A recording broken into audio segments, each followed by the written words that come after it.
क्या हिंदी माध्यम के स्टूडेंट्स आईएएस बन सकते हैं? Can Hindi medium students become IAS?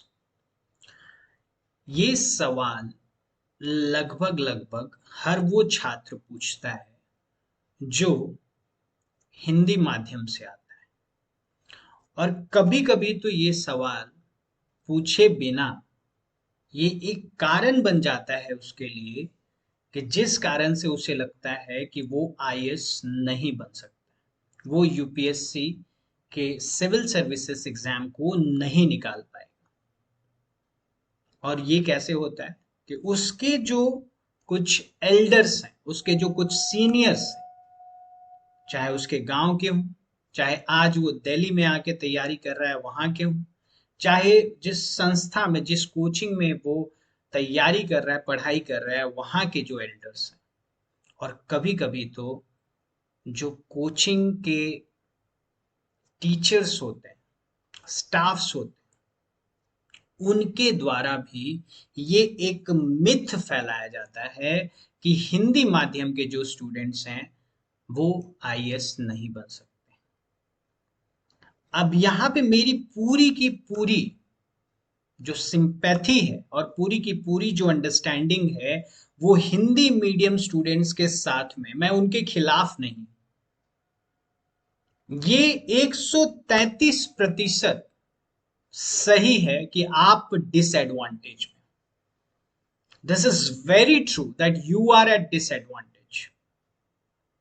Hindi medium के जो छात्र हैं उन्हें थोड़ी सी ज्यादा मेहनत करनी पड़ेगी, और कभी कभी तो कुछ ज्यादा ही मेहनत करनी पड़ती है। लेकिन एक चीज आप सब लोगों को पता होनी चाहिए कि स्टेक पे क्या है, पाना क्या है, क्या पाना है, आपको बनना क्या है। 3 चरण होते हैं आईएएस के एग्जाम में। पहला होता है प्रीलिम्स, दूसरा जो चरण होता है वो होता है मेंस, और तीसरा जो चरण होता है वो है इंटरव्यू। तो जैसा कि आप सब लोगों को पता ही है, और अगर नहीं पता है तो आप सब लोगों की जानकारी के लिए ये बता देता हूं मैं। प्रीलिम्स में 2 पेपर होते हैं। फर्स्ट पेपर जीएस का, जनरल स्टडीज का पेपर। सेकेंड पेपर सीसैट, जिस पेपर में लगभग लगभग मूलतः अगर आप बोलोगे तो 3 पार्ट में डिवाइडेड होता है। एक होता है इंग्लिश के कॉम्प्रिहेंशंस, दूसरा होता है रीजनिंग, तीसरा होता है मैथ्स। चौथा आप अगर अलग रखना चाहे तो आप अलग रख लो, नहीं तो आप मैथ के साथ में ही डाल सकते हो, डीआई, जिसे डाटा इंटरप्रिटेशन। एक और चीज आप सब लोगों को पता होनी चाहिए कि सीसैट का जो पेपर होता है वो सिर्फ क्वालिफाइंग होता है। क्वालिफाइंग से क्या तात्पर्य है हमारा? क्वालिफाइंग से तात्पर्य ये है कि इसमें आपको 33% नंबर ले आने, ऑलमोस्ट 66-67। ठीक है, इतना अगर आप लाते हो तो आप क्वालिफाई कर जाओ। मैं बोलता हूं कि चलो आपका इंग्लिश जो है वो बहुत खराब है, यहाँ पे जितने भी क्वेश्चन आएंगे उसमें आप सिर्फ 20% बना पाओगे, सिर्फ 30% बना पाओगे। वैसे आप लोगों को ये चीज बता दूं मैं कि इंग्लिश कॉम्प्रिहेंशन भी हिंदी में आते हैं, ट्रांसलेट करके आते हैं। ये प्रॉब्लम भी मैं स्वीकारने को तैयार हूं कि कभी कभी गूगल का ट्रांसलेशन आ जाता था। आजकल हालात बदल रहे हैं, फिर भी मैं मानता हूं कि टफ है। लेकिन रीजनिंग अच्छी करने से कौन रोक रहा है आपको? मैथ अच्छे बनाने से कौन रोक रहा है? डाटा इंटरप्रिटेशन को करने से कौन रोक रहा है? Who is stopping you from reasoning?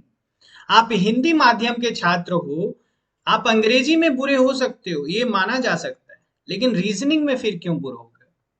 आप मैथ में क्यों बुरे होंगे? आप डाटा इंटरप्रिटेशन में क्यों बुरे होंगे? कोई जवाब है इसका? और तब जब आपको सिर्फ और सिर्फ 33% नंबर ले आने। ये है प्रीलिम्स की कहानी, जहां पे बहुत सारे बच्चों को पहले तो गुमराह कर दिया जाता है। और वैसे जीएस का मैंने बताया नहीं, जनरल स्टडीज का पेपर हिंदी और इंग्लिश दोनों में ही आता है। सारे प्रश्न जो होते हैं वो हिंदी और इंग्लिश दोनों में आते हैं। अब आ जाते हैं हम लोग मेंस की तरफ। मेंस में एक पेपर आता है इंग्लिश का, और जानते हैं इसका लेवल क्या होता है? ये क्लास 10 के लेवल का होता है। आपने जो बोर्ड एग्जाम दिया है ना, उसके लगभग लगभग पास का होता है।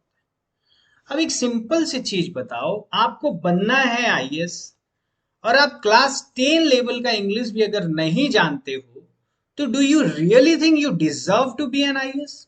Do you really really think? क्योंकि आप हिंदी माध्यम के स्टूडेंट ही सही, लेकिन क्लास 10 में इंग्लिश का एग्जाम तो दिया होगा ना, क्लास 12 में इंग्लिश का एग्जाम तो दिया होगा ना।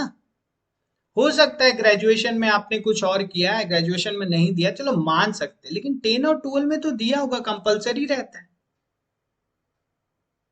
तो अगर आप बोल रहे हो कि नहीं उसमें जो इंग्लिश का पेपर है वो बहुत टफ है, यू कांट डू इट, आप एक्सक्यूज बना रहे हो।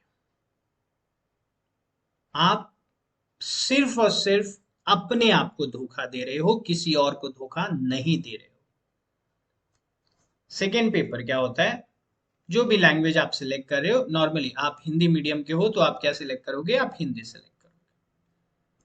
तीसरा, चौथा, पांचवा और छठा पेपर जो होता है वो होता है GS 1, 2, 3 and 4, that is ethics का। जीएस 1, 2, 3 में आपको history, geography, economy, polity, science, इनसे रिलेटेड क्वेश्चंस। ठीक है, ये सारे जो पेपर होते हैं ये भी आपको हिंदी में मिल जाए। इसके बाद में आपका एक एसे का पेपर आता है, दैट इज नंबर 7। एसे का पेपर क्या आप हिंदी में लिख सकते हो? हाँ, ये भी आप हिंदी में लिख सकते हो। ठीक, उसके बाद में 8 और 9, ये आपका ऑप्शनल, आपने जो भी ऑप्शनल लिया है वो, क्या ये हिंदी में आता है? हाँ, ये भी आप चाहो तो आप हिंदी में लिख सकते हो।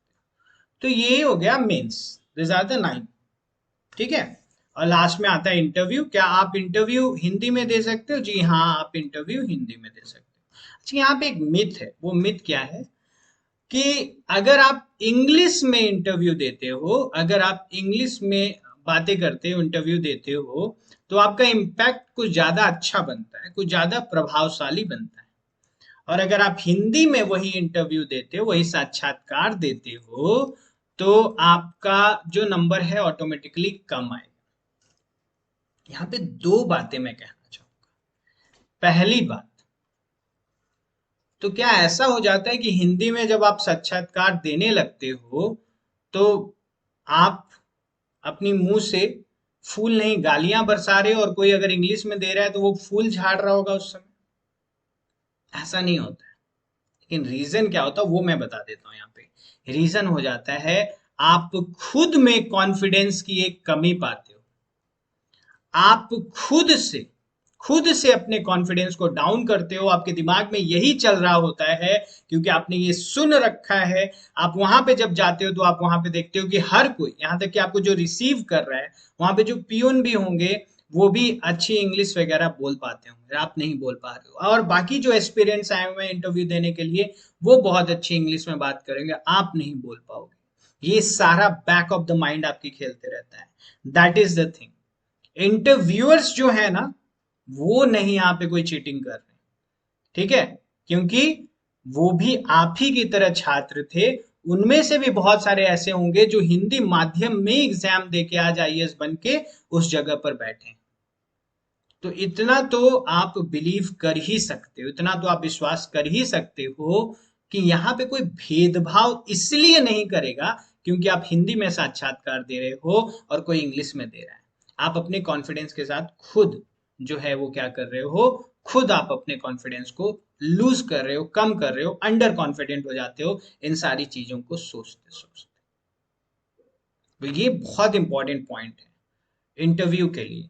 अगर आप हिंदी में दे रहे हो तो आप एकदम कॉन्फिडेंस से जाओ, अभी तक आपने बहुत अच्छा किया है। ठीक है, और दूसरा,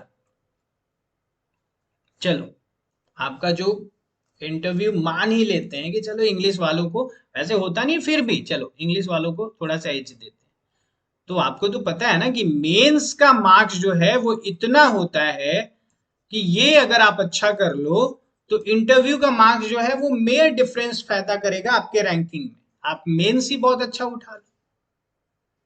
आप हमेशा ये क्यों देखते हो कि क्या प्रॉब्लम है मेरे लाइफ में? आप ये क्यों नहीं देखते हो कि क्या सॉल्यूशंस है और उनमें मैं कैसे काम करूं, उनमें मैं कैसे बेहतर कर सकूं, उनमें मैं कैसे आगे जा सकता हूं? अब एक और प्रॉब्लम आती है। ये मैंने आपको पूरा पैटर्न बता दिया, प्रीलिम्स का, मेंस का, इंटरव्यू का। ये जो हिंदी माध्यम के छात्र होते हैं उनके लिए। अगर इसमें किसी भी हिंदी माध्यम छात्र को ऐसा लग रहा है यहाँ पे उनके साथ में कोई भी चीटिंग हो रही, किसी भी तरह की बेईमानी हो रही है, तो खैर ये आप अपने आप को धोखा दे रहे हो, आप अपने आप को चीट कर रहे हो, कोई और आपको नहीं चीट कर रहा। अब आप बात करते हैं कि सर एक तो प्रॉब्लम है और वो जेन्युइन प्रॉब्लम है सर, मैं आपसे सहमत कर रहा हूं यहाँ पे। और वो क्या है? वो है sir about the study material. जो स्टडी मटेरियल है ना सर और मैम, वो स्टडी मटेरियल आपको इंग्लिश में बहुत अच्छी मिल जाएगी और यहां तक कि बहुत अच्छे ऑथर्स की मिल जाएगी, लेकिन हिंदी माध्यम में वो स्टडी मटेरियल्स जो हैं वो उतने अच्छे अवेलेबल नहीं है। वेल, हर एक चीज अगर इतनी आसानी से मिल जाए तो फिर उस चीज को पाने का जो खुशी होता है ना वो ही खत्म हो जाएगा। ये जेन्युइन है कि कुछ किताबें जो हैं वो इंग्लिश में ही हैं, हिंदी में नहीं है। ये जेन्युइन है कि जो न्यूज़पेपर आते हैं अच्छे वाले, वो आज भी अगर दो तीन अगर आप नाम लोगे तो उसमें द हिंदू का नाम आता है, उसमें इंडियन एक्सप्रेस का नाम आता है, तीसरा भी अगर कोई नाम आएगा तो वो भी किसी इंग्लिश न्यूज़पेपर का नाम आएगा, किसी हिंदी न्यूज़पेपर का नाम नहीं आता। ये भी सही है, लेकिन सब्स्टिट्यूट्स भी अवेलेबल है। आज आप यूट्यूब पे देखो, बहुत सारे चैनल्स हैं जो फ्री में पढ़ा रहे हैं या कुछ मेयर अमाउंट लेके पढ़ा रहे हैं। मैं बड़े इंस्टीट्यूट की बात नहीं कर रहा हूँ जो हजारों लाखों रुपए ले रहे हैं, मैं उनकी बातें नहीं कर रहा हूँ। या कुछ मेयर पैसे लेके पढ़ा रहे हैं। न्यूज़पेपर का जो करंट अफेयर्स है वो डेली हो रहा है, ठीक है। मैं ये तो नहीं बोलूंगा कि डीएनए के नाम पे 3-3 घंटे पढ़ाए जा रहे हैं, डीएनए के नाम पे 10-10 टॉपिक। ये भी कभी कभी पूछा जा रहा है कि रणबीर कपूर को कोरोना हो गया है, कौन सा स्ट्रेन आया है। तो ये सारी चीजें तो खैर नहीं आने वाली, और आप आईएएस की तैयारी कर रहे हैं तो आपको इतना जरूर पता होगा।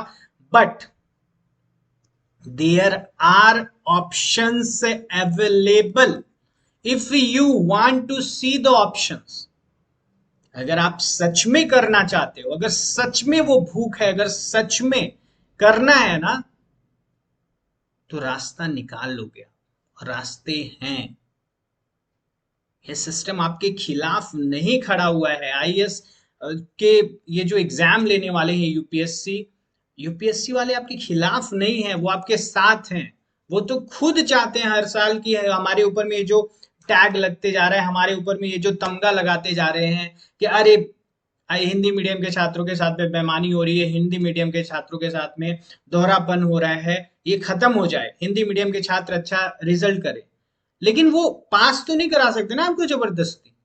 वो जबरदस्ती तो ऐसा नहीं करेंगे कि अरे इंग्लिश मीडियम वाला छात्र आपसे ज्यादा ले, नहीं नहीं नहीं इसको ले जाओ। हर साल हमें बातें सुनाई जाती है, इस बार हिंदी मीडियम के छात्रों को हम लोग टॉपर करा देंगे। ऐसा नहीं होता, ऐसा नहीं होता है। आपको समझना होगा ये आपके लिए एक जंग की तरह है। और इन सारी चीजों के बीच में एक आखिरी चीज की बात कर रहा हूं मैं यहाँ पे, और वो क्या है, थोड़ा सा ध्यान दीजिएगा, दिस इज वेरी इंपॉर्टेंट। अगर आप एक आईएएस के स्टूडेंट हो, आप आईएएस एस्पिरेंट हो, तो मेरी बात ध्यान से सुनिए। इंग्लिश जो है ना, इसे सीख लो, बहुत जरूरी है। आप हिस्ट्री पढ़ते हो या नहीं पढ़ते हो आईएएस बनने के लिए? आप ज्योग्राफी पढ़ते हो या नहीं पढ़ते हो आईएएस बनने के लिए? आप पॉलिटी पढ़ते हो कि नहीं पढ़ते हो? मोटी सी पॉलिटी पढ़ते हो? गवर्नेंस पढ़ते हो कि नहीं पढ़ते हो? साइंस एंड टेक पढ़ते हो कि नहीं पढ़ते हो? एनवायरमेंट पढ़ते हो कि नहीं पढ़ते हो? इकोनॉमी पढ़ते हो कि नहीं पढ़ते हो? करंट अफेयर्स पढ़ते हो कि नहीं पढ़ते? हिस्ट्री में एंशियंट, मॉडर्न, मिडिवल, ज्योग्राफी में फिजिकल, उसके बाद में ह्यूमन ज्योग्राफी, उसके बाद में और कितनी सारी, पॉलिटी में आप पॉलिटी भी पढ़ रहे हो, गवर्नेंस भी पढ़ रहे हो। अरे जो जिंदगी में कभी स्कूल कॉलेज में नाम भी नहीं सुना था, वो एथिक्स और इंटीग्रिटी भी पढ़ते हो कि नहीं पढ़ते हो? पढ़ रहे हो ना? इतनी सारी चीजें पढ़ रहे हो। इंग्लिश भी पढ़ लो, इंग्लिश भी सीख लो, बहुत जरूरी है, काम आएगी आगे लाइफ में। आईएएस बनोगे ना, पक्का है, मुझे तो विश्वास है, पता नहीं आपको विश्वास है या नहीं विश्वास है, मुझे विश्वास है कि आप आईएएस बनोगे। तो क्या तब भी इंग्लिश नहीं बोलोगे? तब सीखोगे ना। कहीं ऐसी जगह पोस्टिंग हो गई जहां पे हिंदी माध्यम के लोग ही नहीं, साउथ में कहीं चले गए, या मान लो कभी गलती से इतना अच्छा रैंक आ गया कि इंडियन फॉरेन सर्विसेज का मौका मिल रहा है, हाँ, तो बोले नहीं नहीं मैं विदेश नहीं जाऊंगा, मुझे इंग्लिश नहीं आती। एक मनुष्य का धर्म क्या है, एक स्टूडेंट का, एक छात्र का धर्म क्या है, आईएएस के एस्पिरेंट को क्या धर्म है? अपने आप को इवॉल्व करते रहने का, अपने आप को बेहतर बनाने का, और बेहतर नहीं बेहतरीन बनाने का। और जिस दिन आपके अंदर ये हुनर आ गया कि अपने आप को बेहतर नहीं बेहतरीन बनाना है, उस दिन आपको इस सवाल का जवाब मिल जाएगा कि क्या हिंदी माध्यम के स्टूडेंट्स आईएएस बन सकते हैं? जी हाँ, जी हाँ, हिंदी मीडियम के छात्र जो हैं वो आईएएस बन सकते हैं। यू कैन बी आईएएस, आप बन सकते हैं, बाकी आप खुद समझदार हैं। Thank you so much for watching, thank you, thanks a lot. और अगर आपको ये वीडियो पसंद आया है तो do like share and subscribe.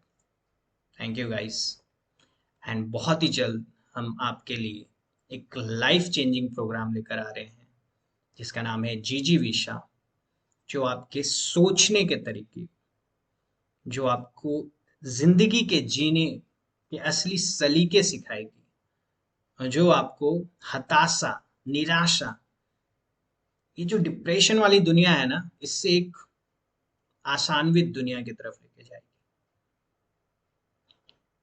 इंतजार कीजिएगा, बहुत जल्दी लेकर आ रहे हैं हम वो programme. Thank you so much, thank you for being there, God bless.